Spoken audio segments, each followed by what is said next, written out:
היום מקובל לכולי עלמא שבעיתונים החרדים אין תמונות של נשים. אין אף אחד שלא מכיר את זה. והנה אני הלכתי ובדקתי את העיתונים החרדים לאורך 100 שנה האחרונות, ומצאתי שבכל העיתונים החרדים שבהם התפרסמו תמונות, לא בכל העיתונים היו תמונות, יש תמונות של נשים. העיתונים שבהם כתבו גדולי הרבנים, מהחפץ חיים ורב חיים עוזר גרוז'ינסקי ודוב בר ליבוביץ' ו-you name it, כל הגדולי הרבנים, אפילו כשיצא יתד הנאמן, העיתון של הרב שך, יש איורים של נשים שמופיעים כמעט באופן קבוע בעיתונים האלו בשנות ה-80. כל העניין הזה של החידוש של גדרי הצניעות של נשים, זה הכל חידוש מופלא. הארץ סוערת בעקבות פרשת גיוס החרדים, כן התגייסו, לא התגייסו, ואנחנו כאן רוצים לבוא ולהבין האם באמת לאורך עשרות שנים, לאורך כל חיי המדינה והמדינה שבדרך, ההגנה גם, מה עשו חרדים? האם כן התגייסו, לא התגייסו, ובכלל איך נראה אורח החיים של החרדים? האם זה כמו שהיום בדיוק אחד לאחד והם המשיכו לא להשתמש בטלפונים ולא להשתמש בכל מיני דברים כאלה ואחרים ופשוט קפאו בזמן, או שדווקא החיים החרדים, נגיד לפני 70, 80, 90 ו100 שנים נראו אחרת. ובשביל זה הבאנו לכאן את דוקטור מנחם קרן קרץ. שלום. שלום וברכה. הדבר הראשון לפני שאתם מאזינים לפרק הזה, יש סדרה נהדרת באים אל הפרופסורים, אצל אלכס צייטלין, איתך בת 6 פרקים על החברה החרדית מההתחלה ועד הסוף.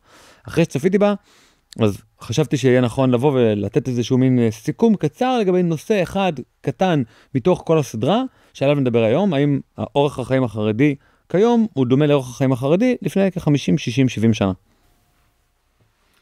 שלום תמיר, קודם כל תודה רבה על ההזמנה, אני שמח להתארח כאן, והתשובה הקצרה לשאלה שלך היא לא.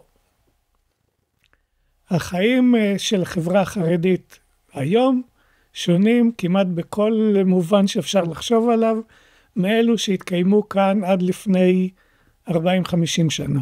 זאת אומרת, כל אחד מהציבור החרדי שכבר עלינו על העצבים, ואתה יודע, הלחץ הדם כבר עלה במהלך הדקה האחרונה, יכול לגשת לסבא שלו, או לסבא רבא שלו, ולשאול אותו. זאת אומרת, אל תאמינו לדוקטור מנחם, אל תאמינו לתמיר השרלטן, לא, אתה לא שרלטן, אני שרלטן, ופשוט תדברו עם סבא, תראו, או סבתא, אנחנו לא כל כך מגדרים, ותראו איתם אם באמת מה שאנחנו אומרים כרגע בשיחה הזאת הוא נכון או לא נכון.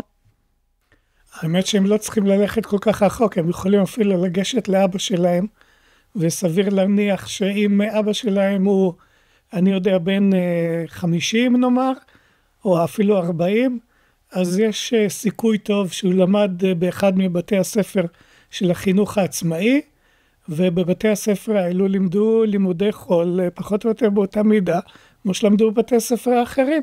הם למדו גם אנגלית וגם מתמטיקה, וגם פיזיקה וגם גיאוגרפיה ואזרחות, ולא הייתה עם זה שום בעיה. אוקיי. לא צריך ללכת כל כך אחורה. רגע, אז בעצם, בואו ניקח עוד כמה תחומים שהיה בהם שינוי, ואז ננסה גם לשאול, אז רגע, מתי קרה השינוי, איך הוא קרה, איך אפשר לבוא ולדבר על זה שהחברה החרדית היא חברה כל כך שמרנית, אם בעצם היא חברה מהפכנית, שעשתה מהפך מחברה שבה לומדים לימודי ליבה, לחברה שבה לא לומדים לימודי ליבה. התשובה היא פה כפולה, כן? זאת אומרת, צריך להבין א', מה קרה, וב', למה זה קרה. אז בואו נתחיל במה. איזה שינויים היו? אוקיי. אם אני אבקש ממך, או מכל מי שמקשיב לנו היום, לתאר לעצמו, לקחת עכשיו דקה הפוגה, ולרשום לעצמו רשימה של מאפיינים של החברה החרדית, ואז אנחנו נעבור על הרשימה הזאת, ונבדוק איזה מהמאפיינים האלו, שהיום מקובלים על כולם בתור אמיתות יסוד של החברה החרדית, שמאפיינים של החברה החרדית, נבדוק 50 שנה אחורה, ונגלה שכמעט אף אחד מהמאפיינים האלו, לא היה באמת מאפיין שהיה מקובל, על הזרם החרדי המרכזי של החברה החרדית. ניקח לדוגמה את חברת הלומדים, כן? שזה מקובל היום לדבר עליו במונחים האלו של מאפיין מאוד בסיסי. אנחנו יודעים שבעשורים הראשונים למדינה, מספר התלמידים בישיבות היה נמוך מאוד, הרבה מאוד חרדים, אחוזים ניכרים החרדים, המשיכו את הלימודים שלהם בישיבות תיכוניות, לא בישיבות חרדיות.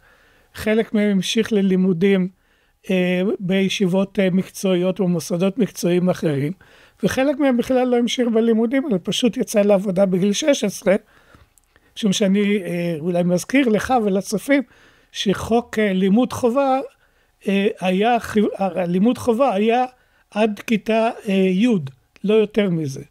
זאת אומרת, הסטנדרט לא היה כזה שחייב לימודים עד גיל 18. וכתוצאה מזה, גם מספר הישיבות היה נמוך יחסית, ועוד יותר נמוך מזה היה מספר הכוללים. זאת אומרת, בשנות ה-50 יש לנו, בכל הכוללים שנמצאים מחוץ ליישוב הישן, שנת 1950? באמצע שנות ה-50, כן? אנחנו מדברים על 200-300 תלמידים גג. בכל הארץ. בכל הארץ, שלומדים בתור אברכים נשואים. אבל גם הציבור החרדי היה קטנטן. זאת אומרת, אתה בא ואומר, רגע, רק 400-500 תלמידים, בכל הישיבות, בכל הארץ, בכל אלים, תלמידים נשואים בעצם. באופן פרופורציונלי, האחוזים היו אפסיים. באופן פרופורציונלי, לא אני אומר, גם ביחס לאוכלוסייה, בוא נגיד, האוכלוסייה, בקום המדינה, האוכלוסייה החרדית היא סדר גודל של 30,000 איש. כן, פחות או יותר החרדים מהווים 5% מהאוכלוסייה. אז לאחד ל-60 חרדים, בפרופורציה, הוא תלמיד כולל. כן, המספרים הם מאוד נמוכים. ו1.6, 0.016. עשיתי 500 חלקי 30,000. זה כמעט 2%. אוקיי. אז זאת אומרת, אחד ל-50 חרדים הוא תלמיד כולל, אחד ל-60 חרדים הוא תלמיד כולל. אני לא יודע, צריך לחשב מה האחוז היום, כן? כן. היום יש בערך 100,000 תלמידי כולל, בהשוואה ל1,200,000 חרדים. שזה בעצם 8.3%. אוקיי. שזה, מי שרוצה לדעת פי כמה זה... פי 8. כן, זה לא, פי 4. אבל כן, פי 4 ביחס לאוכלוסייה. אוקיי, אבל זה לא משקף את כל התמונה, משום שתלמידי הכוללים באותה תקופה לא למדו לאורך כל ימי חייהם. מי שהלך לכולל למד 4-5 שנים ויצא לעבודה. אוקיי? מה שאומר גם, שמי שלמד, גם מי שלמד בכולל וגם מי שלא למד בכולל, התגייס בסופו של דבר לצבא. או שהתגייס בגיל 18 לשירות רגיל, או שהתגייס בגיל יותר מאוחר, ואז הוא התגייס למה שנקרא שלב ב'. שירות חלקי כי הוא נשוי. שירות חלקי כי הוא נשוי, כי הוא מבוגר יותר, כי יש לו ילדים, אבל הוא עשה שירות צבאי, ואז הוא המשיך לשרת, או לפחות להיות רשום בתור חייל מילואים. ואחוז המשרתים אז היה הרבה יותר גבוה ממה שהוא היום. וזה היה מסלול סטנדרטי של רוב הצעירים החרדים. אוקיי? כמעט ולא היו, זאת אומרת, למעט אברכים שלמדו למשרות הוראה או למשרות רבניות, שהמשיכו באמת לאורך כל חייהם, שהמספר שלהם היה באמת מזערי, רוב החרדים פשוט יצאו לשוק העבודה. זאת אומרת שגם מבחינת ההשתתפות בכוח העבודה, המספרים היו הרבה יותר גבוהים. אבל דיברנו על ליבה, דיברנו על שוק העבודה, דיברנו על גיוס לצה"ל, דיברנו על חברת הלומדים, על כוללים. איפה עוד יש שינויים? בוא נגיד, אולי השינוי הכי משמעותי והכי משפיע הוא בתחום המגורים. זאת אומרת, עד שנות ה-80, רוב החרדים גרו בסביבות מעורבות. זאת אומרת, הציבור החרדי השני בגודלו בישראל חי תל אביב. בתל אביב. והשלישי בגודלו חי רמת גן? חיפה. כן. בנתניה. בפתח תקווה, בנתניה וברעננה. וגם בני ברק, כנגד כל הסטיגמות, הייתה יישוב לא חרדי בכלל. אבא שלי למד בבית ספר מעלה או הגבעה, משהו כזה, וזה היה בית ספר ממלכתי רגיל לגמרי. אני זוכר שעד שהייתי בן 19-20, נסענו לסבא בבני ברק, הסבא החילוני, נסענו אליו בבני ברק, והרחוב שלו גם לא היה סגור בשבת, ואני לא צריך לשאול לאף אחד. אני זוכר שהוא גר, והוא אמר פעם, כל הבניין היה חילונים. כן, פחות או יותר עד שנות ה-80, עד אותה נקודה קריטית שאנחנו מדברים עליה, האוכלוסייה בבני ברק מתחלקת פחות או יותר שליש. שליש חילונים, שליש ציונות דתית ושליש חרדים. וגם החרדים של בני ברק, רוב רובם של החרדים בבני ברק הם משתייכים לפאי. זאת אומרת, הזרם החרדי המתון יותר ועל ההשקפה היחסית הפרו-ציונית. זה כזה ידידיה מאיר כזה, זה פאי. אפשר להגיד, כן, כן. ואם אנחנו כבר הולכים לנקודה הזאת, אז באופן כללי צריך לומר שהיהדות החרדית עד שנות ה-80, גם השקפת העולם שלה היא לא ציונית בזהות שלה, אבל היא ציונית הלכה למעשה. זאת אומרת, חרדים שמחים בהצלחות המדינה, במלחמת ששת הימים, יש התלהבות יוצאת מן הכלל, יש כל פעם שיש איזה שהם אירועים מאוד חשובים במדינה, החרדים יוצאים מגדרם, בימי העצמאות, כאילו יש פרסומת, יש פרסומות, יש כתבות בעיתונים החרדים, לא רק בעיתון שערים של פאי, אלא אפילו בעיתון המודיע, מספרים על המצעד ועל המטס ועל המפגנים שצה"ל עושה וכל הדברים האלו. זאת אומרת, יש ממש מודעות פטריוטית של הציבור החרדי בכללותו למה שקורה במדינה. גם הדבר הזה כמובן נעלם. שנייה, וזה שאתה אומר שחרדים לא גרו בשכונות נפרדות או בערים נפרדות, אלא גרו באופן מעורב, אוקיי, אז למי אכפת? אז הם גרים פה ולא שם. למי אכפת איפה הם מחזיקים את הנדל"ן? אז זה אכפת מאוד, משום שהדבר הזה משפיע על כל אורח החיים. שאתה חרדי ואתה גר בבניין, בשדרות רוטשילד בתל אביב, וכל השכנים שלך הם או חילונים או ציונות דתית, ואתה והחבר'ה האלו, הילדים שאתה משחק איתם כשאתם חוזרים מבית ספר, פתאום הם הולכים ומתגייסים, והם משוויצים בזה שהם חיילים. אז אתה לא רוצה להיות הזה שלא מתגייס, כן? אתה רוצה להיות אחד מהחבר'ה, ואז אתה קל לך יותר להתגייס. וכשהם הולכים ומשאילים ספרים בספרייה העירונית, את השביעייה הסודית ואת חסמבה והספרים מהסוג הזה, אז גם אתה הולך לספרייה העירונית ומשאיל את הספרים האלו. זאת אומרת, המעורבות שלך, זה נגיד ברמת הילדים, ברמת המבוגרים זה אותו דבר, אתם שכנים, אתם מכירים אחד את השני. לפעמים יוצא לכם אפילו להיפגש בבית כנסת, באותו בית כנסת, כי אין הרבה בתי כנסת. אז לפעמים גם החילונים מגיעים לבתי כנסת, או להזכור, או לאירועים משפחתיים, או שאתה פוגש את השכן הציוני דתי שלך באותו בית כנסת, ולפעמים אתם הולכים לאותו בית כנסת ולומדים ביחד את אותו דף יומי, כי זה הבית כנסת השכונתי, ושם כולם מתנגזים. זאת אומרת, ההפרדה הזאת בין החרדים כקבוצה בפני עצמה, לבין כל היתר, היא לא הייתה קיימת במשך הרבה מאוד שנים. אבל בכל זאת יש מפלגות שונות, זאת אומרת, יש מפלגת אגודה, ויש פאגי, פועלי אגודת ישראל, ויש מפד"ל, ויש מפ"ם, ויש מפ"י, זאת אומרת, יש עדיין השתייכות סקטוריאלית. האם ההשתייכות, עזוב רגע את החרדים, האם ההשתייכות, נקרא לזה למפלגה כלשהי, הייתה יותר חזקה בעבר, או פחות חזקה בעבר? האתר שלכם הוא הרבה יותר מעמוד אינטרנט. הוא כלי שמושך לקוחות, מספר את הסיפור של העסק שלכם, ומניע לפעולה. מבלי שתצטרכו לשכנע בעצמכם. רציתי להמליץ לכם על רעות שבנתה את האתר שלי. היא בונה אתרי תדמית ודמי נחיתה שמותאמים בדיוק לעסק שלכם. בסטודיו של רעות, כל אתר מעוצב בקפידה עם חוויית משתמש לאוחה אלמנטים דינמיים שמכניסים חיים לאתר ומביאים אותו לידי ביטוי, ותהליך עבודה פשוט, קל וברור. בנוסף, רעות מחברת אתכם למערכות האוטומטיות שמייעלות את העסק שלכם, כך שהעסק שלכם לא רק יראה טוב, הוא גם יעבוד בשבילכם. אז רציתי להמליץ לכם על רעות שבנתה את האתר שלי של על המשמעות, מוזמנים להתרשם, והיא כאן בשביל ללוות אתכם ולייצר עבורכם אתר שמותאם אישית למידות של העסק שלכם ולמהות של העסק שלכם. אז אם אתם רוצים לשדרג אתר ישן או לבנות אתר תדמית או דף נחיתה שיקדם את העסק שלכם, תדברו עם רעות בוואטסאפ, אני בטוח שהיא תענה מהר מאוד, ואני ממש ממליץ, מוזמנים להתרשם בעצמכם. תראה, תל אביב עד אמצע שנות ה-60 הייתה המרכז הגדול של החסידות בישראל. זאת אומרת, שם התגוררו רוב החסידים בתל אביב, בעיקר בדרום תל אביב. יש לנו רשימה, יש ספר שעוסק בזה, ואני כתבתי על זה גם מאמר קצר, יש עשרות אדמו"רים חסידיים שגרים בתל אביב, ויש עשרות רבות של בתי מדרש חסידיים שמפוזרים בעיקר בדרום תל אביב, ושאריות שלהם ניתן למצוא עד היום, כן? זאת אומרת, ברמת החייל יש את השיקון של גור, וליד רחוב שנקין יש את המרכז של בלז, וכמובן עוד כל מיני חסידויות קטנות, מוג'יס שנשארה עד היום, ועוד כל מיני חצרות קטנות יותר שנשארו.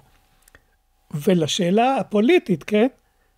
חלק גדול מהחסידים האלו, הם לא מצביעים למפלגות החרדיות. בום, כאילו מטורף. הם מצביעים למזרחי ולפועל המזרחי. למה? אם אתה מצביע למפלגה החרדית, ידאגו לך. אם אתה מצביע לציונות דתית, ידאגו לך יותר. אבל אתה לא חלק מהקליקה. לא, הם ראו את עצמם, גם המזרחי והפועל המזרחי ראו את עצמם חלק, זאת אומרת, משויכים לחסידות לא פחות ממה שהחרדים ראו את עצמם משויכים לחסידות. חסידים, בניגוד למה שאנחנו נוטים לחשוב היום, שהם כאילו הציבור היותר קנאי, היותר להוט והיותר בדלני, זה לא היה המצב, לא במזרח אירופה, ולא בשנים הראשונות לישראל. זה יותר דומה לחב"ד כאילו? החסידים היו יהודים עירוניים. יהודים עירוניים שעבדו לפרנסתם, שגרו בסביבה עירונית, במחיצתם של יהודים מסוגים שונים, בגלל שהם היו יהודים עובדים, היה להם פחות זמן נניח להקדיש ללימוד תורה, והמודל הזה של חסידות שבה יש דרכי מעקף לעבודת השם באמצעות הצדיק, או באמצעות כל מיני אירועים חברתיים, כל מיני התכנסויות וסעודה שלישית, והטישים אצל הרבי, זה התאים לאורך החיים של החסידים העירוניים. כשהחסידים העירוניים האלו עלו מפולין לישראל בשנות ה-30, הם רצו להמשיך ולחיות, כמו שהם חיו בוורשה או בווילנה או בביאליסטוק, כן? ויצאו לעבודת יומם, והיו משולבים בחברה. והיות והמזרחי הייתה חלק מתפיסת העולם הזאת, של אנשים שומרי תורה ומצוות, שהם משולבים בעולם המעשה, אז זה התאים להם בדיוק לתפיסת העולם הזאת, כן? אגודת ישראל, שהציגה תפיסת עולם יותר בדלנית, היא פחות התאימה להם. ואם כבר היו צריכים לבחור, הם בחרו יותר מאוחר בפועלי אגודת ישראל. זאת אומרת שעכשיו, כשאנחנו מנסים לברר מהי ההשקפה החרדית, אנחנו מבררים מה? את החרדי ברחוב, או את ההשקפה של אגודת ישראל, שהיא נחשבת לשיטתך יותר קיצונית? מה הקריקטורה, או התיאור, או הציור שאנחנו מציירים כרגע בשיחה הזאת של לפני 70 שנה והיום? קודם כל נדבר, אם אנחנו מדברים ראשית, צריך להבהיר שאנחנו מדברים על המיינסטרים החרדי. שזה אגודת ישראל? שזה הזרם המרכזי החרדי, אוקיי? זאת אומרת, אנחנו לא מדברים על קבוצות השוליים, שזה העדה החרדית לצורך העניין. שהם נגיד לא מצביעים בכלל. שהם לא מצביעים בכלל. זה תולדות הארון, כן. היישוב הישן. היישוב הישן, סאטמר, תולדות הארון, מונקאץ', קבוצות של ברסלב, מה שנקרא צ'למרים, כן? הפרושים, זאת אומרת, יש כמה קבוצות, אנחנו לא מדברים עליהם. שעליהם אנחנו לא מדברים. אנחנו מדברים על מי שכן הצביע בבחירות, ומי שהצביע לאגודת ישראל נגיד. כן, אבל באופן כללי מה שאנחנו יכולים להגיד, שלפני 50 שנה היה פער מאוד משמעותי, בין אורח החיים של הקבוצות הקנאיות של העדה החרדית, ובין הציבור החרדי, הזרם המרכזי של הציבור החרדי, ומה שקרה ב50 שנה האלו, זה שהפערים האלו הצטמצמו. זאת אומרת, לפני 50 שנה, רוב החרדים, אנחנו מדברים על החרדים, נניח לצורך העניין, או אלו שהתגוררו בשכונות בירושלים שהיו מחוץ לתחומי השליטה של היישוב הישן, או רוב הציבור החרדי שגר בערים המעורבות, הוא לא התלבש בלבוש שהבדיל אותו מיתר שומרי המצוות. זאת אומרת, כשפגשת יהודי ברחוב, וראית שהוא יהודי, נניח, שומר מצוות, או שהיה לו איזשהו זקן קטן, או שהוא לבש כיסוי ראש, שידעת עליו. לא היית יכול לדעת לפי הלבוש שלו, אם הוא משתייך לציונות הדתית, או שהוא חרדי. איזה כיפות היו? נגיד, כיפה זה בדרך כלל היום משהו שהוא מייצג, נגיד היום, אם אתה רואה מישהו לבוש כמוני, אז אם לא הייתה לי כיפה, אם לא היית יודע מה צבע הכיפה, אז נגיד כפי שאני לבוש עכשיו, עם חולצה הנקראת חולצה צבעונית, למרות שהיא בסך הכל תכלת, וז'קט שהוא גם לא שחור לבן בדיוק, אתה חושב שאני אולי חרדי אמריקאי, אולי ציונות דתית, אולי, לא יודע. נכון, אבל בוא נגיד... אבל פעם, נגיד, הייתי פוגש אותי בשנות ה-50. אבל לא הייתי מבלבל אותך בתור חרדי. היום, בלבוש הזה, לא הייתי מבלבל אותך בתור חרדי מהזרם המרכזי. מקסימום זה חרדי עובד כזה שכבר לייט. כן, גם לא, עם כיפה סרוגה, לא בדיוק. לא, אבל נניח שהייתי עם כיפה שחורה, בוא נגיד, בשנות ה-50, עם איזה כיפות הלכו, נגיד, חרדים, ועם איזה כיפות הלכו ציונות דתית? עם אותם כיפות. לא לאלו ולא לאלו לא היו כיפות סרוגות. כיפות סרוגות נכנס, לפי מה שאני זוכר, בשנות ה-60 או ה-70, משהו כזה. שוב שנדמה לי שזה רב ספינרי היה זה שהכניס את החידוש המהפכני הזה, כן? אז... זאת אומרת, פגשתי חרדי ברחוב, לא ידעתי אם הוא חרדי או דתי לאומי. לא היית יכול לדעת. גם לא היית יכול לדעת אם הוא חסיד או לא חסיד. זאת אומרת, אם הוא חסיד או ליטאי, לפי ההופעה החיצונית. אם היית פוגש אותו ביום חול. אולי בשבת היית מזהה אותו, כי לפעמים חלק מהחסידים, מספר קטן מהם, היו בשבת הולכים עם שטריימל, לא כולם, חלק.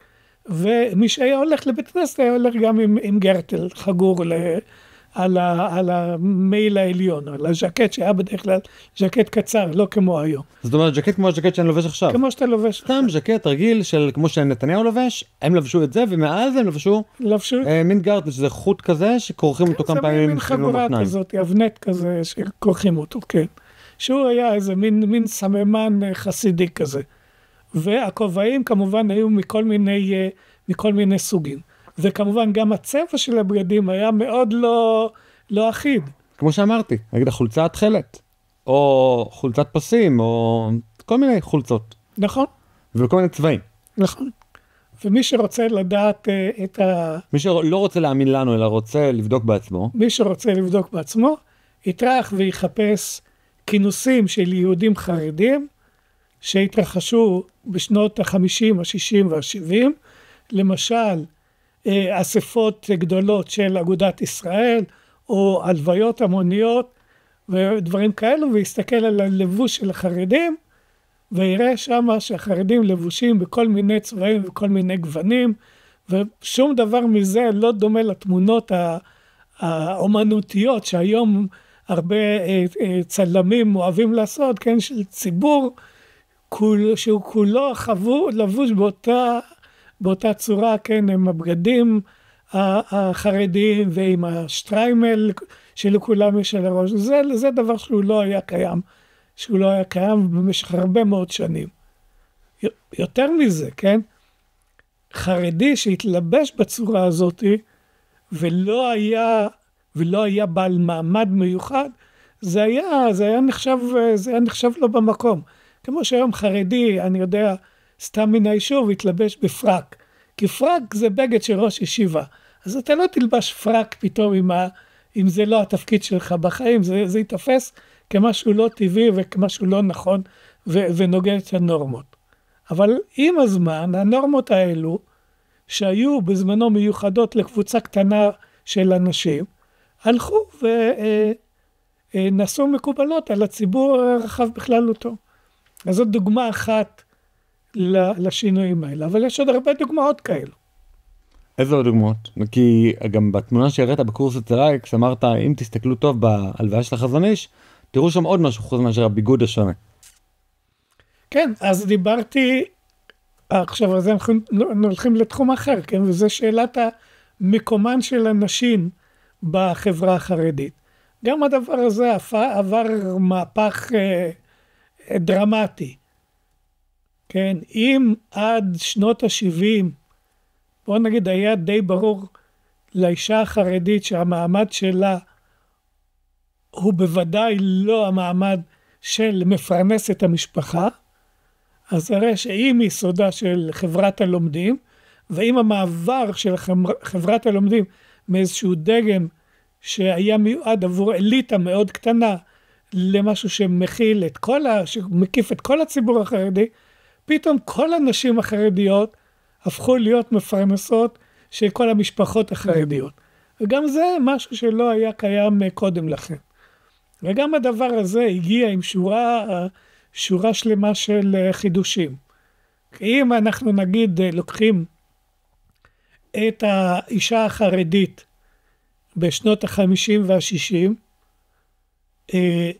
כל הסטנדרטים שקשורים בנושא של לבוש ושל השכלה ושל התנהלות במרחב הציבורי ושל תחומי ידע ושל שעות הפנאי, כל הדברים האלו לא כשמקובלים היום, כל הדברים האלו לא היו נכונים אז. עד שנות ה-60 מספר הילדים שאישה חרדית הביאה היה נמוך. כן? זאת אומרת, נשים חרדיות, במיוחד בשנים של אחרי השואה, הביאו לא יותר מאשר 2-3 ילדים, 4-5 ילדים היה דבר נדיר. באמת? כן. מי הביא הרבה ילדים? או שכולם? הספרדים. הנשים הספרדיות הביאו הרבה ילדים. אשכנזים לא, חרדים לא. זה הלך וצמח עם השנים. אז מאיפה הגיע החידוש הזה שאנשים מפרנסות את המשפחה?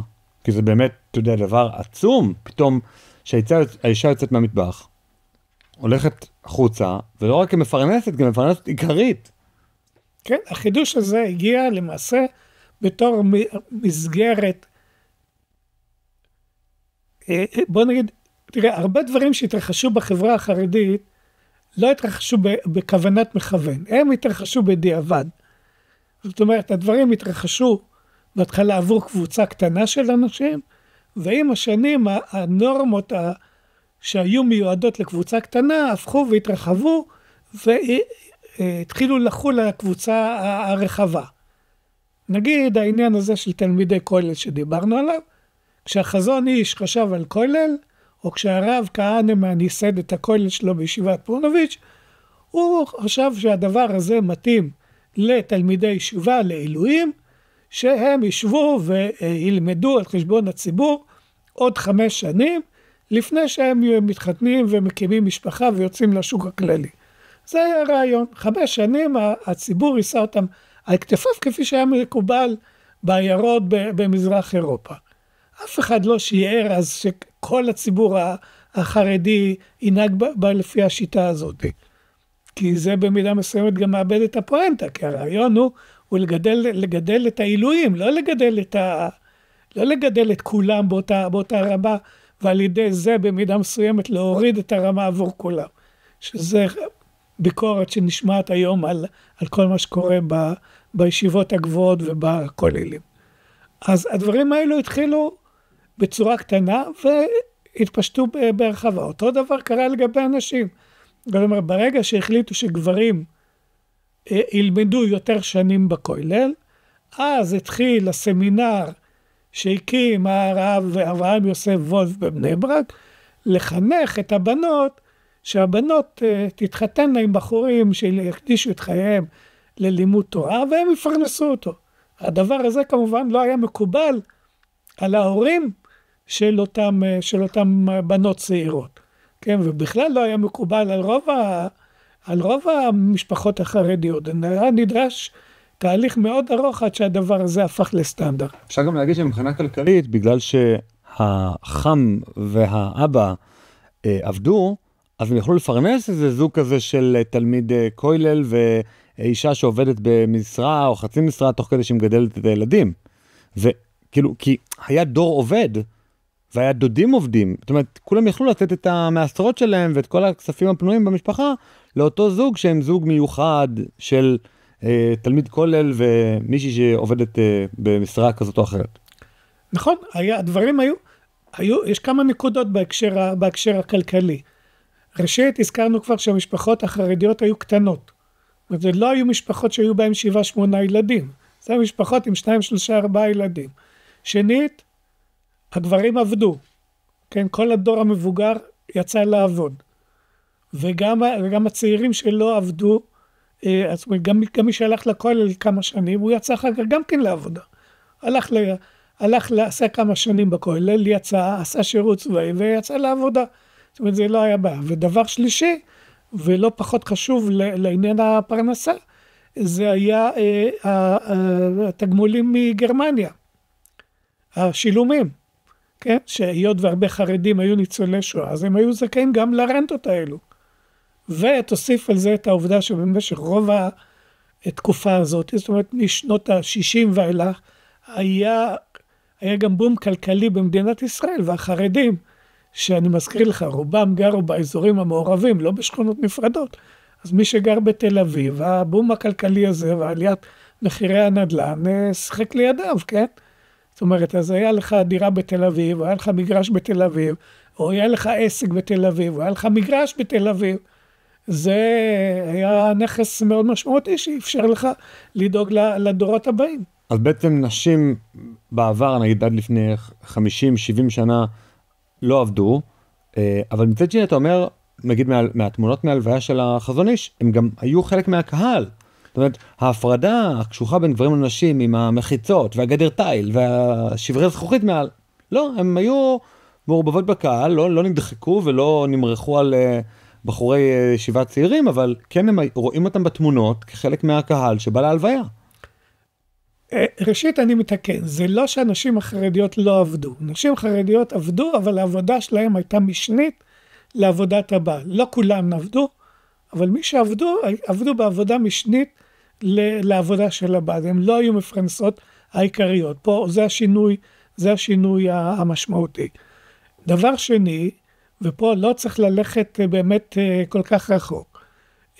אני זוכר, ואנשים, בוא נגיד, אפילו יותר צעירים ממני, זוכרים שפעם כשהיית עולה על המונית שירות מירושלים לתל אביב, אז לפעמים היו נשים חרדיות וגברים, או נשים, או גברים חרדים היו יושבים ליד נשים, או נשים חרדיות היו יושבות ליד גברים אחרים, וזה היה ברור שזה דרכו של עולם, לא היו אוטובוסים נפרדים, לא הייתה שום הפרדה.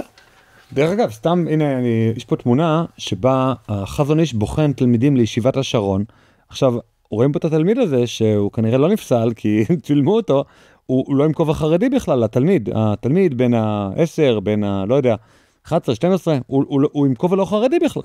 החזון איש בוחן לאחת הישיבות כנראה הכי טובות, כי שוב, למה שהוא יבחן לישיבה לא טובה, מישהו שהוא עם כובע בכלל לא חרדי. זה לא שזה כובע לא חרדי, זה הכובעים שהיו, זאת אומרת, הסימון של הכובע לא היה סימון של מי הוא חרדי ומי לא חרדי, זה כזה כיסוי ראש. זאת אומרת, המשמעות שהיום מעניקים לכובע, היא מקנית שהוא בצד הזה או בצד הזה, או הסרט או הקשר הוא בצד הזה או בצד האחר, או אם זה כובע סופר או כובע קנית, שאם זה כובע... או המבורג. או המבורג, זה לא היה קיים, זאת אומרת, מי שהלך עם המבורג היו רבנים, כן, אז זה כובעים רבנים, כן, זה היה רבי אוי, זה היה רב זה, אבל... והנה, גם רואים פה בעוד תמונה, שיש פה את החזון איש במרכז, מישהו אחד עם שטריימל, אישה חרדית. שתי נשים חרדיות, עם כל השיער בחוץ כמעט, אשתו של הרב עובדיה בכלל, הלכה לזה מין סרט כזה לשליחות שלהם במצרים. ספרדים זה סיפור אחר, זה גם המצאה חדשה. לא, ומישהו אחד עם שטריימל, אחד עם כובע המבורג, כל אחד לבוש אחרת, עוד אישה עם שיער בחוץ, זאת אומרת, הסטנדרטים היו שונים לחלוטין מהיום. שונים לחלוטין. היום לא היו מקבלים אף אחת מהם לא לסמינר ולא לא, אני אתן לך אפילו הוכחה עוד יותר מובהקת מההוכחה הזאת. היום מקובל לכולי עלמא שבעיתונים החרדים אין תמונות של נשים. זה ידוע לכולם, אין אף אחד שלא מכיר את זה. והנה אני הלכתי ובדקתי את העיתונים החרדים לאורך 100 שנה האחרונות, ומצאתי שבכל העיתונים החרדים שבהם התפרסמו תמונות, לא בכל העיתונים היו תמונות, אבל בכל העיתונים שבהם התפרסמו תמונות, בכל העיתונים האלו יש תמונות של נשים.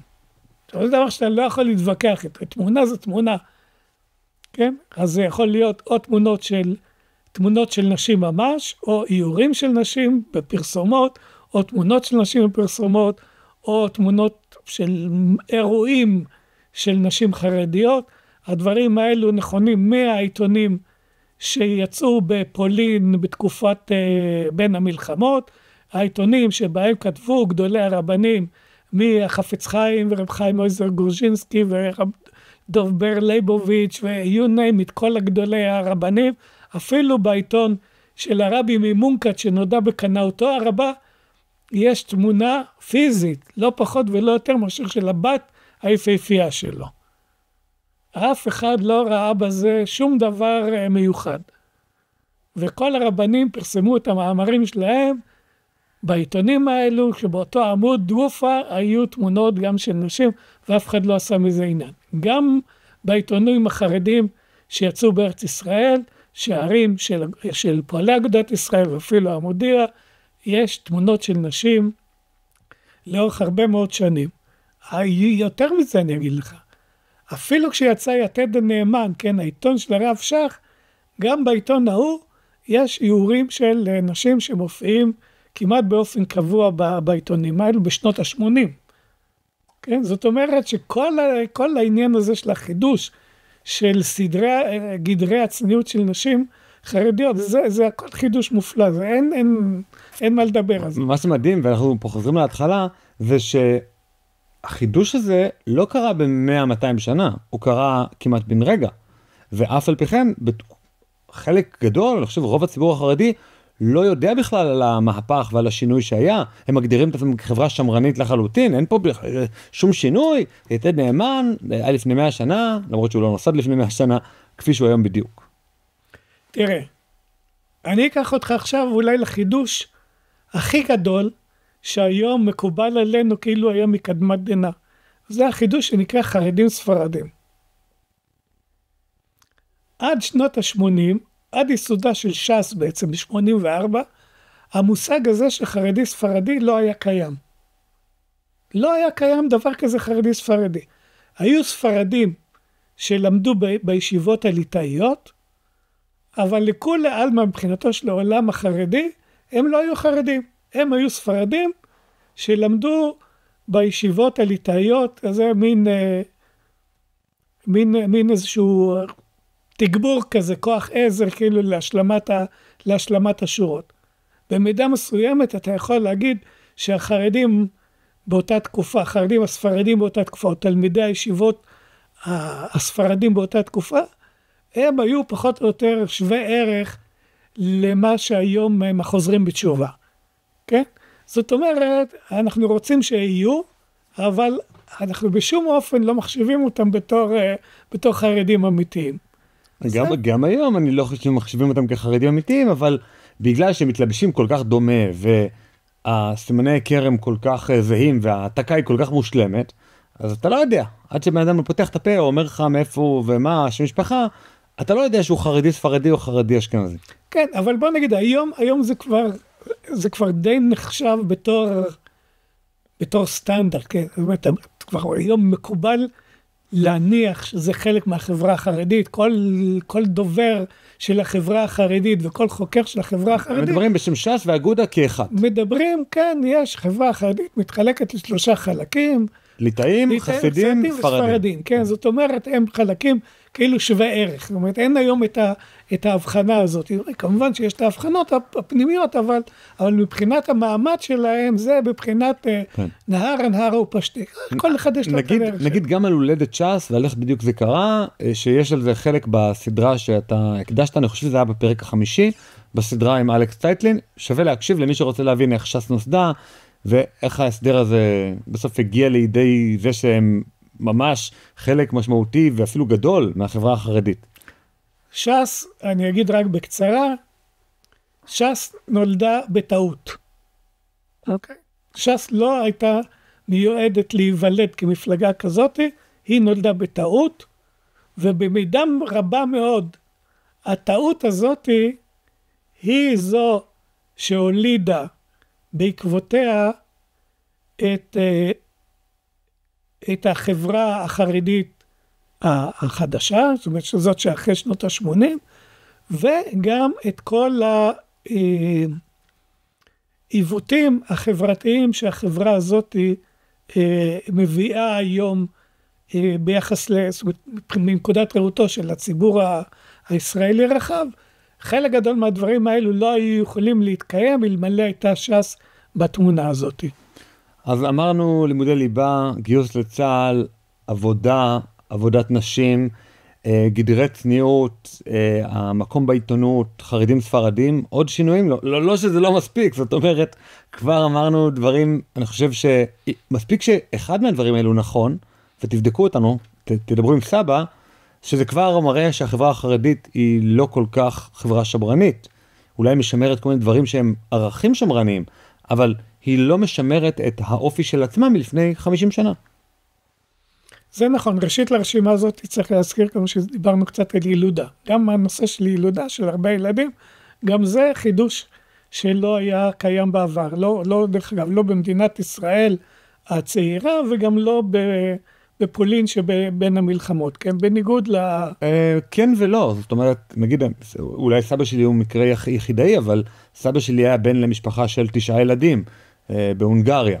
סבתא שלי בת למשפחה של 7 ילדים, גם בהונגריה. זאת אומרת, אנחנו מדברים על סטטיסטיקות, אז תמיד יש בסטטיסטיקות, יש יוצא מן הכלל, בהונגריה, באזורים מסוימים בהונגריה, כמובן היו דברים שונים, אבל כשאנחנו מדברים על המיינסטרים החרדי, כן, שאותו מיינסטרים עירוני שחי בערים הגדולות, כן, אנחנו מדברים, נגיד, כל היהודים באירופה, במזרח אירופה לפני השואה, סדר גודל של 2 מיליון נפש, חצי מהם מתגורר בכל מיני מדינות, כולל בהונגריה, וחצי מהם מתגורר בפולין. נכון. אלו שהתגוררו בפולין, התגוררו בערים הגדולות, ושם שיעורי הלידה היו הרבה יותר נמוכים. בוא נגיד ככה, בערים הגדולות בדרך כלל שיעורי לידה נמוכים, ובכפר, נקרא לזה בהתנחלויות במרכאות כפולות, בכפר, במושב, בזה, יותר ילדים. יותר ילדים. אתה גם צריך אותם שהם יעזרו לך במשק הבית, ודברים כאלה. נכון. באמת המשפחה של סבא וסבתא שלי הגיעה מהכפר, הם לא הגיעו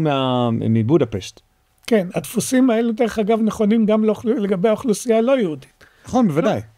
זאת אומרת, זה לא איזה משהו יהודי. אוקיי, אז אמרנו כבר המון דברים, ניגש עכשיו בעצם איך השינוי הזה קורה, מי מוביל אותו, איך פתאום אפשר להפוך חברה שהיא מאוד דומה לציונות הדתית של היום, לחברה מאוד מסוגרת, מאוד מבודלת, עם גדרות גטו מאוד גבוהים. אז אני רוצה לחזור קודם לנקודה הקודמת, כדי להדגיש את הדברים שדיברנו עליהם באופן כללי, לשים אותם במסגרת יותר מדויקת. החברה החרדית, הזרם החרדי המרכזי בין זמננו, הוא לא דומה, לא לחברה החרדית, המיינסטרים החרדי, שגר בארץ ישראל משנות ה-30 נגיד עד שנות ה-80, חצי מאה, הוא לא דומה לחברה החרדית במזרח אירופה, הוא לא דומה ליישוב הישן, הוא לא דומה לחברה האורתודוקסית המסורתית באימפריה הרוסית. אבל גם לא ליישוב הישן? גם לא זה הרי הדבר הכי קרוב בעצם, לא? כן, הוא דומה ליישוב הישן במובן הזה, שחלק מהמאפיינים של היישוב הישן, שהיו מיועדים עבור קבוצת עילית, היום הפכו למקובלים בחברה החרדית הכללית. אבל מבחינת המאפיינים של הסוציולוגים, חוץ מעבודת נשים, מאפיינים סוציולוגיים, חיים על חשבון כספי החלוקה, זה היישוב הישן, חיים על חשבון משלם המיסים הישראלי, זה תלמידי הכולל, נקרא לזה, מאוד דומים להם. כן. לא עובדים, לא מתגייסים לצבא העות'מאני, לא מתגייסים לצבא הישראלי. יש פה מאפיינים דומים. לבוש שונה מהחברה הכללית כדי להיבדל, כן. חיים של קדושה בלבד, שוב. אז אתה צודק. ההבדל העיקרי הוא, כשאנחנו מדברים על היישוב הישן, אנחנו מדברים על קבוצת איכות, כן? קבוצת קצה. אוקיי? היא הייתה קבוצת קצה שימצא לעצמה סטנדרטים גבוהים במיוחד, ובזכות הסטנדרטים הגבוהים ביחס לכל יתר היהדות האורתודוקסית, היא הייתה זכאית לכל ההטבות האלו. אוקיי? מה שקרה בחברה החרדית, שהיא לקחה את כל ההטבות האלו, והטילה אותם לא על חברת שומרי המצוות האחרים, אלא על הציבור הישראלי בכללותו. נכון, במקום להטיל את זה על כל עם ישראל, במובן הרחב מאוד של המילה. זאת אומרת, הפרופורציות כאן הן שונות לחלוטין. כמו אמרנו, 0.16%, מול 0.8%. זה פרופורציות מבהילות, כמה שהן גדולות וכמה בוא נגיד, הטור הזה לא מתכנס. אי אפשר מבחינה כלכלית לפרנס 10% מהאוכלוסייה, 20% מהאוכלוסייה, 30%, זה לא עובד. תראה, אני אספר לך לגבי הנושא הזה של תלמידי ישיבות. אני הלכתי וחישבתי מה היה מספרם של תלמידי הישיבות בתקופה שנקראת תור הזהב של הישיבות הליטאיות, שזה התקופת בין המלחמות. אוקיי? זה כאילו... 1930, 20... 1920 עד השואה. כן, זו התקופה המקסימלית. ישיבת חכמי לובלין, נגיד, שהייתה אם הישיבות בלובלין. אבל כל הישיבות האחרות, גם סלובודקה ופונוביץ' ומיר וטז, וכל הישיבות הגדולות, פיס ומיס, גם חלק מהישיבות החסידיות, אז ספרתי את כולם, ועשיתי חישוב בהשוואה למספר תלמידי הישיבות בישראל. בתקופה שבה היה בה פחות או יותר את אותו מספר יהודים שומרי מצוות. אוקיי? אוקיי, זאת אומרת, גודל האוכלוסייה די דומה. גודל אוכלוסייה דתית, כן? גודל אוכלוסייה של שומרי מצוות. אותו דבר, כאילו בין מזרח אירופה, או מרכז מזרח אירופה, לבין ישראל, ויצא שמספר תלמידי הישיבות בישראל גדול בפקטור של פי 5 לפי 7 מאשר מספר התלמידים במזרח אירופה. המשמעות היא, מבחינה מספרית, שאם נניח במשפחה חרדית, צריך לצורך העניין, נניח שהיו 5 בנים, לא היו, אבל נגיד שהיו 5 בנים, אז רק אחד מ5 הבנים האלו יצא ללמוד בישיבה.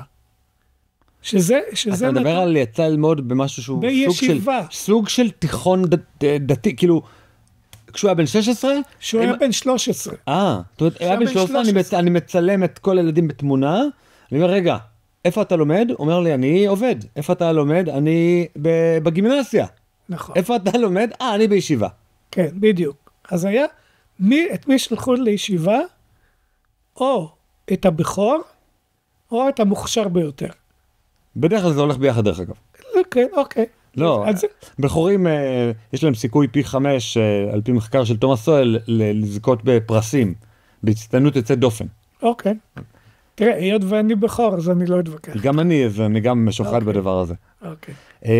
אוקיי, אז, אבל אני חייב לשאול את השאלה הקשה, הרי בסופו של דבר אסור להיות אנכרוניסטים, כי בעבר הרחוק, בוודאי לפני 100 שנה, למעלה מ100 שנה, אנחנו מדברים על תקופה שבה המצב הכלכלי היה כל כך קשה, שברור שרוב הילדים בכלל לא, עזוב הלכו לישיבה, רוב הילדים הלכו לעבוד, בגיל 13-14, עבדו לפרנסת המשפחה, עזרו בוודאי במשק הבית, היו כרטיסנים ברכבת, היו באולמות הקולנוע, הובילו אתכם הפנס הקטן למקום, כל מיני עבודות קטנות ומקושקשות כאלה, אבל עבדו במשהו כדי לתמוך במשק הבית. לא אכלו בשר כל השבוע, בשבת אכלו איזה מעוף במקרה הטוב, זאת אומרת, אם אתה תבוא ותגיד, הנה תראה איזה עוני היה בקרב היהודים, אכלו, הדג היחיד שאכלו זה היה דג עם לחם, הגפילטע פיש הזה.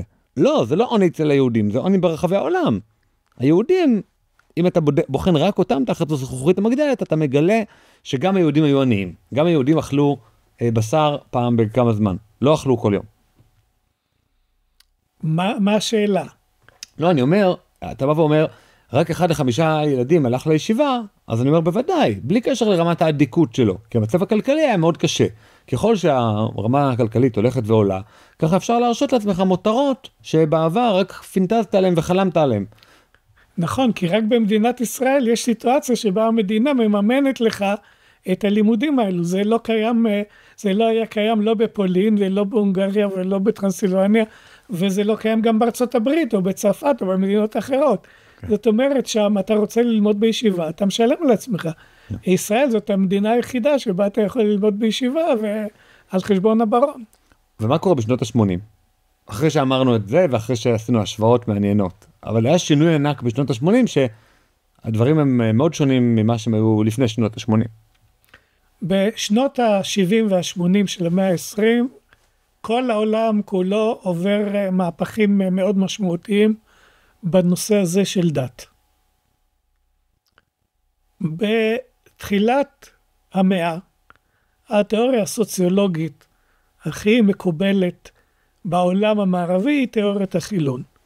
תיאוריית החילון אומרת שככל שהעולם הופך ונעשה יותר מודרני, וככל שהטכנולוגיה והמדע והרפואה הולכים ומתקדמים, כך לעולם המודרני יש יותר יכולות להסביר את מה שמתרחש בעולם, ויש לו גם יותר אפשרויות לתת תשובות טובות יותר, פתרונות טובים יותר מאשר היו בעבר.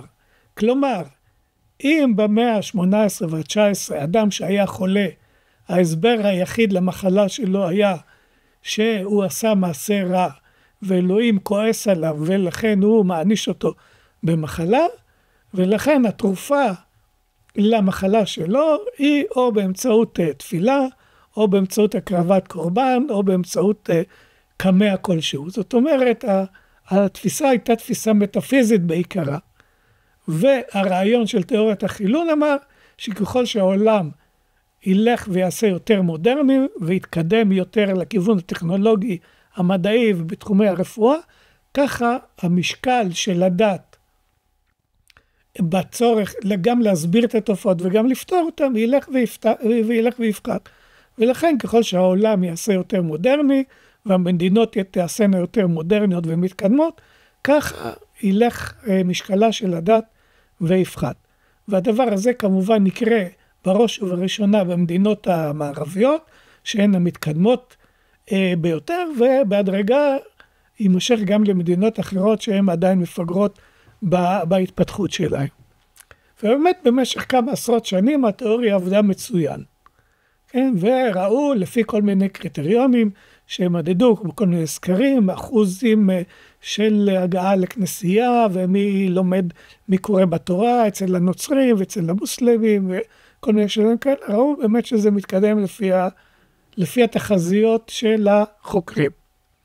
ואז הגיעו שנות ה-70 וה-80, ופתאום העולם מתנהל אחרת ממה שכולם ציפו.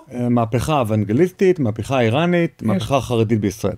מהפכה חרדית, לא רק חרדית, גם ציונות דתית, אבל לא רק אוונגליסטית. יש לנו בברית המועצות לשעבר, היא מתפרקת, ואחרי 70 שנה של דיכוי מר, פתאום יש צמיחה מאוד מהירה של הדת. גם דתות שקודם לכן נחשבו דתות מתונות, פתאום מתחילות לגלות תופעות של קנאות דתית, בודהיזם ושינטו וכל מיני דתות מזרחיות. ומה עוד מסתבר לחוקרים?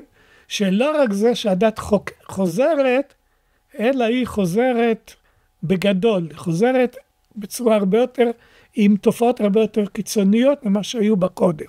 התופעה הזאת היא נקראת פונדמנטליזם דתי. כן, וזה מה שאנחנו רואים כמו באיראן, זאת אומרת, זה לא סתם שהדת חזרה למה שהייתה קודם לכן, זה לא מה שאנחנו רואים אצל הסונים, זה לא מה שאנחנו רואים אצל הנוצרים, זאת אומרת, הדת כשהיא חוזרת, היא חוזרת וברמה הרבה יותר גבוהה של בדלנות ושל קיצוניות ושל פחות סובלנות כלפי קבוצות דתיות אחרות.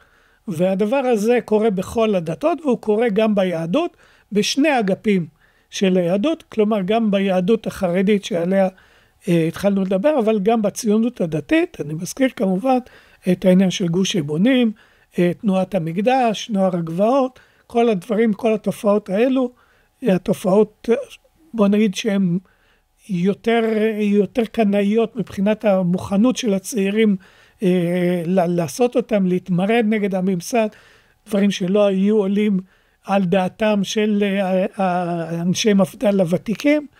כל הדברים האלו מתרחשים בשנות ה-80, ובמובן הזה אפשר לראות את מה שקורה בעולם החרדי כחלק מאיזושהי תופעה גלובלית.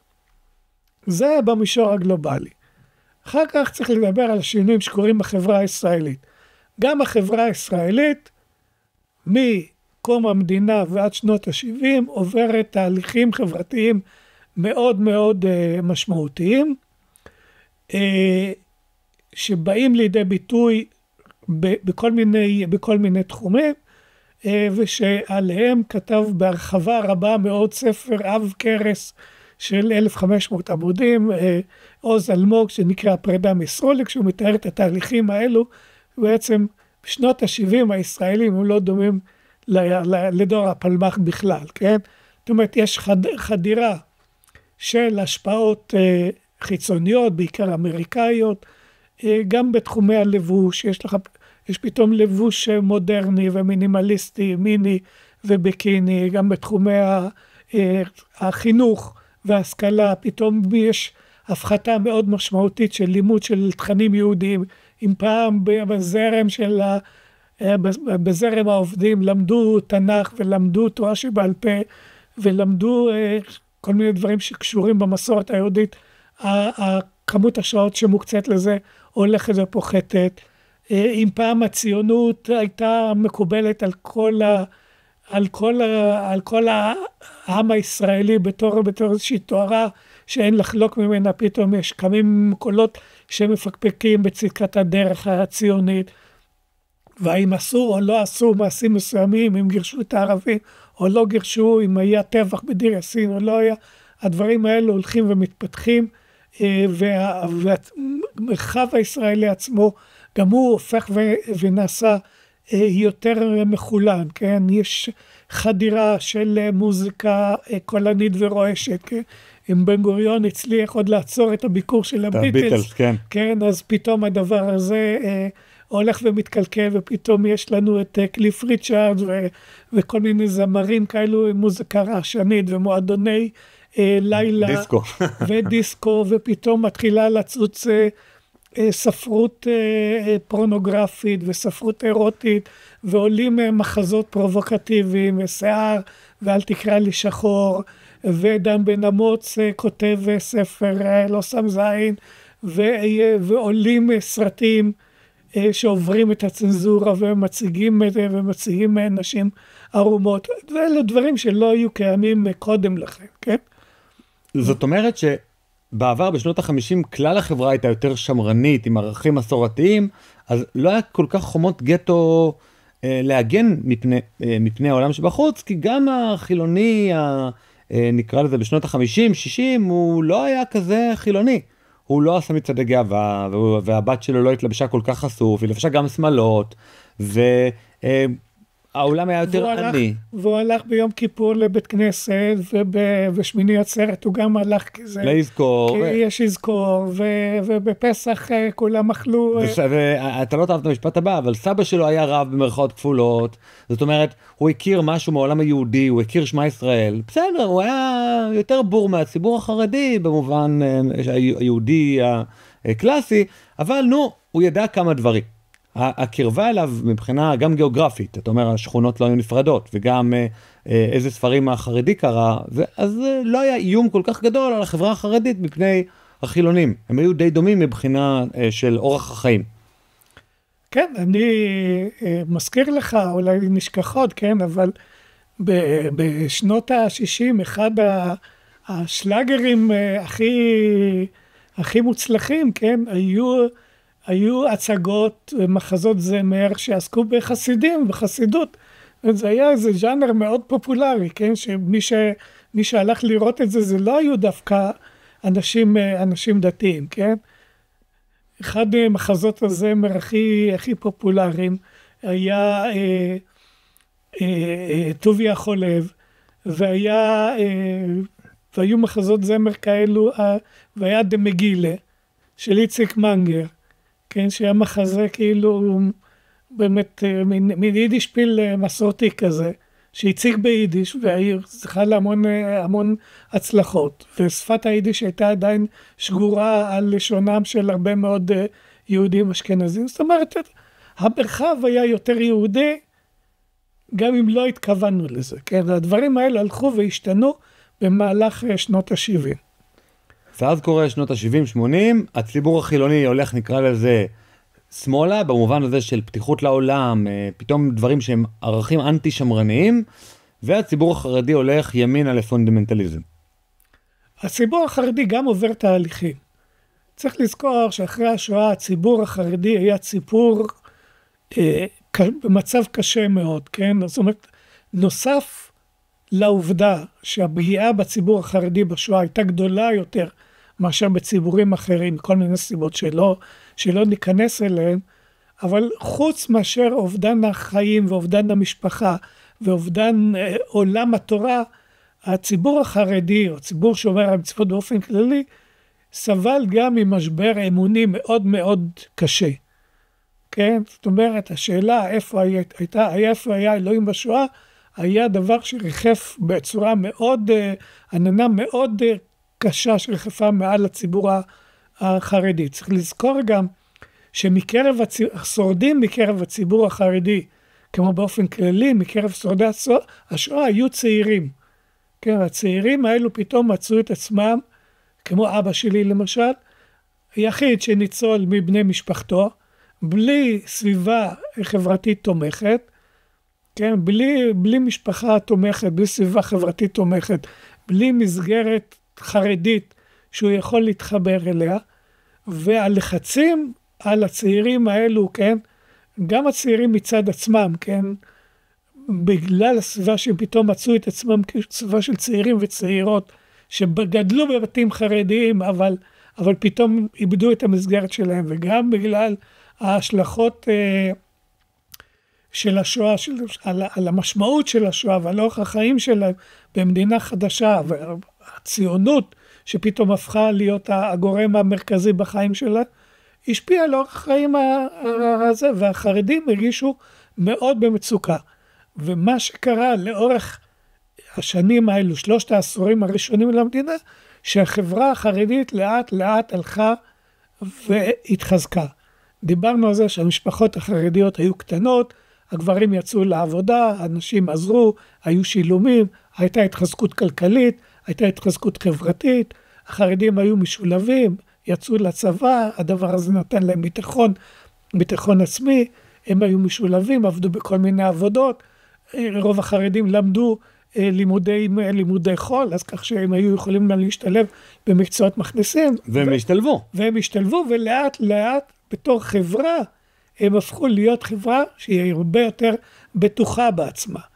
ובתור חברה שהייתה יותר בטוחה בעצמה, כבר הפער הזה שנוצר בינם לבין החברה הישראלית שהלכה והתרחקה ממנה, הפער הזה היה כבר יותר ויותר צרם להם בעיניים.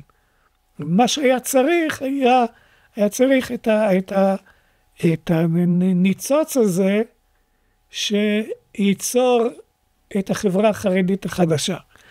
והנהיג את הדבר, והנהיג את המהפכה הזאת, זה הרב שך. ומי שהיה הניצוץ הזה, שהדליק את כל הסיפור, זה היה הרב שך. ובניגוד נקרא לזה לאמירות קצת יותר מעודנות של חזון איש של עגלה ריקה ועגלה מלאה, אז הוא כבר מדבר על נאום השפנים.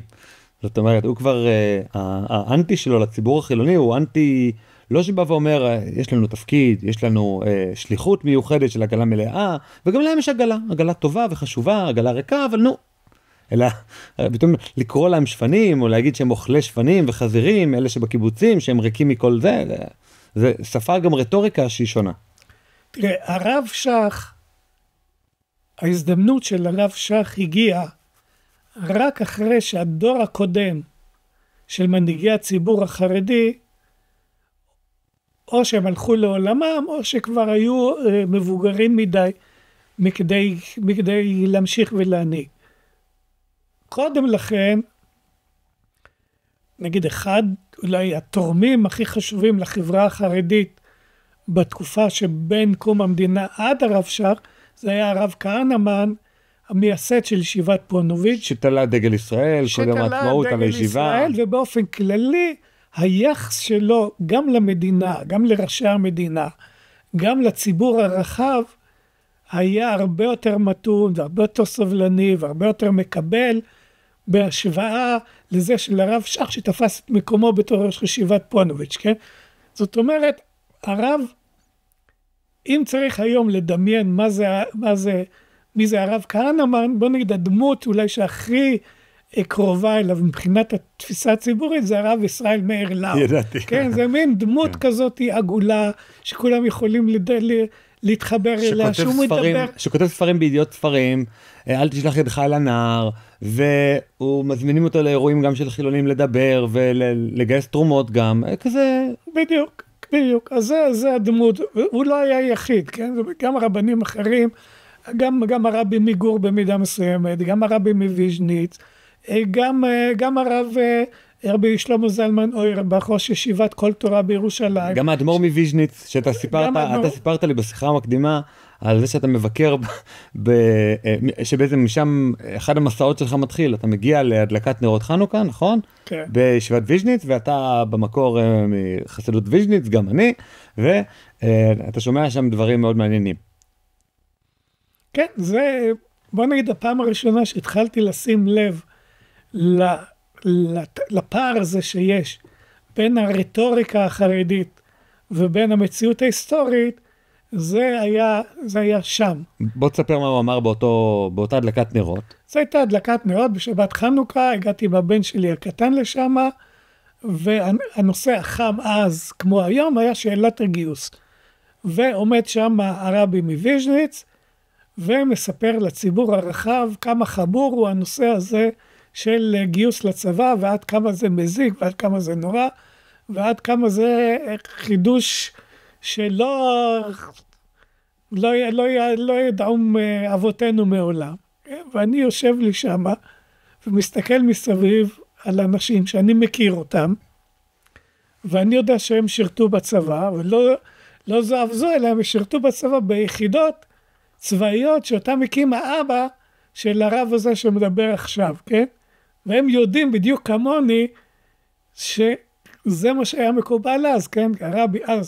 הרבי מוויז'ניץ הקים יחידת נחל חרדי בשנות ה-60, שהכוונה שלה הייתה לא רק להקים יחידה צבאית עבור החיילים שלו, כדי שישרתו בה, אלא אפילו להקים נקודת התיישבות חקלאית חרדית, כפר ויז'ניץ, משהו דומה לכפר חב"ד, נקודת התיישבות חקלאית ששם ישבו חסידים, יעבדו את האדמה ויתפרנסו מעמל כפיהם מהיבולים של הדברים האלו, שאותם יהפכו נגיד ליין כשר או לשימורים, שאותם ישווקו אחר כך לארצות הברית, או שיקומו שם מפעל ליהלומים, כן? ובמסגרת הזאת היה גם גיוס לצבא, כן? הרעיון היה לקחת את החיילים, לחייל אותם, לגייס אותם, לשמור אותם במסגרת מגוננת, ואגב זה גם ללמד אותם תורה, וגם ללמד אותם מקצוע רחמנא ליצלן, תורה ועבודה. כן? והוא אומר את הדברים האלו לפני הציבור הרחב, ואני מסתכל בימין ולשמאל לראות אם מישהו מגיב לדבר הזה. מישהו מהאנשים המבוגרים, בני 70, 60. הם לא היו מבוגרים כל כך, זה לא היו אנשים מבוגרים, זה אנשים ב-40, 50 כבר שעברו את זה, כי זה היה בשנות ה-60, הסיפור הזה התחיל בתחילת שנות ה-2000, זאת אומרת, לא היה צריך להיות מאוד מבוגר כדי להכיר את הדברים האלו. אז אף אחד לא מדבר, אף אחד לא אומר שום דבר, והסיפור הזה פשוט כאילו לא היה. כולם בולעים את הסיפור הזה כאילו כלום. טוב, בשביל זה אנחנו פה. לגבי באמת מי שרוצה להעמיק בסיפור, איך בדיוק השינוי היה, זה גם בפרק החמישי וגם בפרק השישי אצל אלכס. בשלב הזה אני רוצה שנעבור לדבר על האם ראוי לגייס את החרדים. יש לנו קטע מיוחד למנויים שנקרא למשמעות פלוס, מי שתומך בנו ועוזר לפודקאסט להתקיים, אין לנו את הקרן החדשה בסוף ולא את USAID, אז מוזמן לבוא ולתמוך, וכמובן גם לקבל גישה לכל מבחני פרימיום, לשיעור השבועי וגם לקטע הזה. אז לפי דעתך אני ככה יטיל את הפצצה, לא כדאי או לא ראוי לגייס את החרדים. היי, אם האזנתם עד לפה, ממש אשמח שתקדישו עוד דקה אחת מזמנכם. תיכנסו לקישור, כאן למטה, ותתמכו בנו באמצעות מנוי לעל המשמעות פלוס ב-60 שקלים לחודש. המנוי יעניק לכם גישה מלאה ליותר מ-200 פרקים בלעדיים של הפודקאסט, שתוכלו להאזין להם באפליקציית הפודקאסטים האהובה עליכם. בנוסף, המנוי יאפשר לכם להצטרף למפגש הזום השבועי של קהילת על המשמעות. כל פעם נפגשים ולומדים יחד נושא אחר, ויש גם זמן לשאלות ולדיון בלעדי למנויים. כמו כן, כל מי שמנוי לעל המשמעות פלוס נהיה שותף בהחזקת הפודקאסט ככלי תקשורת עצמאי ובלתי תלוי שיקדם את הרעיונות שאנחנו מאמינים בהם. אז יאללה, הקליקו כאן והצטרפו אלינו לעל המשמעות פלוס. מחכה לכם.